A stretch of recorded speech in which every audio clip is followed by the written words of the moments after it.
ஆண்டவருடைய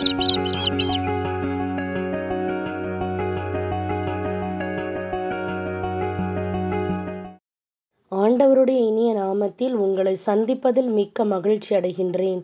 நாம் இன்று தியானிக்க எடுத்திருக்கும் தலைப்பு இறைவனுடைய தயை இன்றைக்கு உங்கள் முன்னாலே செல்லும். தியான வசனம் விடுதலை பயணம் அதிகாரம் 33 வசனம் 19. அவர் என் நிறை அழகை உன்முன் கடந்து போக செய்து ஆண்டவர் என்ற பெயரை உன்முன் அறிவிப்பேன். யார் யாருக்கு நான் பரிவு காட்ட விரும்புகின்றேனோ அவர்களுக்கு பரிவு காட்டுவேன்.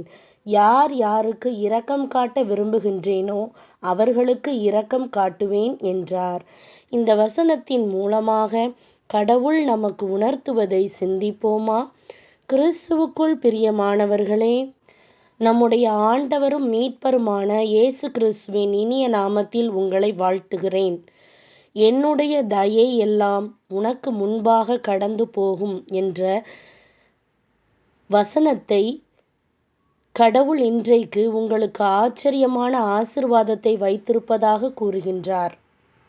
மோசே இறைவனிடம், இறைவனே, உம்முடைய மகிமையை எனக்கு காட்டும் என்று தைரியமாக கேட்கின்றார். தமது தயை அவருக்கு முன்னே செல்லும் என்று இறைவன் வாக்கு பண்ணி பதிலளிக்கின்றார். மோசே தன் மனித கண்ணினாலே இறைவனுடைய பரிசுத்தத்தை, தேவத்துவத்தை, தயையை, சௌந்தரியத்தை காண விரும்பினார். இறைவனை தரிசிப்பது கூடாத காரியம். ஆனால் கடவுள் மோசேக்கு முன்பாக தாம் கடந்து போவதாக கூறுகின்றார். என் மகிமை கடந்து போகும்போது நான் உன்னை அந்த கன்மலையின் வெடிப்பிலே வைத்து நான் கடந்து போகும் மட்டும் என் கரத்தினால் உன்னை மூடுவேன் என்று விவிலியம் கூறுகின்றது. கடவுள் அவருக்கு முன்பாக கடந்து போனார். கடவுள் அவருக்கு முன்பாக கடந்து போகின்ற போது அவர், கடவுளே, கடவுளே, இரக்கமும் கிருபையும் நீடிய சாந்தமும் மகா தயையும் சத்தியமும் உள்ள இறைவன் என்று கூறினார் என்றும் விவிலியத்தில் வாசிக்கின்றோம். கடவுள் மோசேக்கு முன்னாலே கடந்து சென்றார். அவர், இதோ நான் ஒரு உடன்படிக்கை பண்ணுகின்றேன். பூமி எங்கும் எந்த மக்களிடத்திலும் செய்யப்படாத அதிசயங்களை உன் மக்கள் எல்லோருக்கும் முன்பாகவும் செய்வேன். உன்னோடே கூட இருக்கிற மக்கள் எல்லோரும் கடவுளுடைய செய்கையை காண்பார்கள். உன்னோடே கூட இருந்து நான் செய்யும் காரியம் பயங்கரமாயிருக்கும் என்று கூறியதாக விவிலியத்தில் எழுதப்பட்டுள்ளது. மோசேக்கு வாக்கு பண்ணியுள்ளபடியே மக்கள் மத்தியில் பல அதிசயங்களை இறைவன் செய்தார். பிரியமானவர்களே, அதே போன்று இறைவனுடைய தயை உங்கள் முன்னாலே, உங்கள் குடும்பத்தினர் முன்னாலேயும் கடந்து செல்லும்.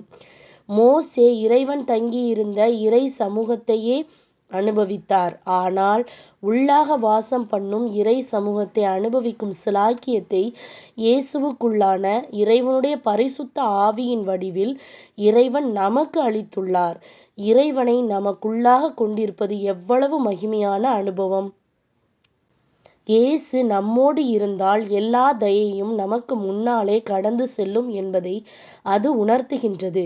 கடவுளுடைய தயை உங்கள் முன்னாலேயும் இன்று கடந்து செல்லட்டும். ஆண்டவர் தாமே எல்லா தயையும் உங்கள் முன்னாலே கடந்து போகச் செய்வாராக.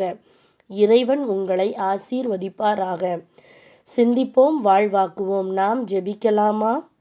அன்பின் பரம தகப்பனே, இன்றைக்கு நீர் எனக்கு கொடுத்திருக்கின்ற வாக்குத்தத்தத்திற்காக உம்மை துதித்து சோஸ்தரிக்கின்றேன். ஆண்டவரே, இன்றைக்கு எல்லா தயையும் என் முன்னாலே கடந்து போகட்டும். ஆண்டவரே, இவ்வுலகின் எல்லா காரியங்களை காட்டிலும் உமது பரிசுத்த ஆவியினால் என்னை நிரப்புவீராக. என் இருதயத்தில் வாசம் பண்ணும். உம் சமூகம் எனக்குள் தங்கியிருக்கும் சிலாக்கியத்தை தாரும். இயேசுவின் நாமத்தில் ஜெபிக்கின்றேன் நல்ல பிதாவே, ஆமேன். இந்த நாள் கிருபையின் நாளாக அமைவதாக. Praise the Lord.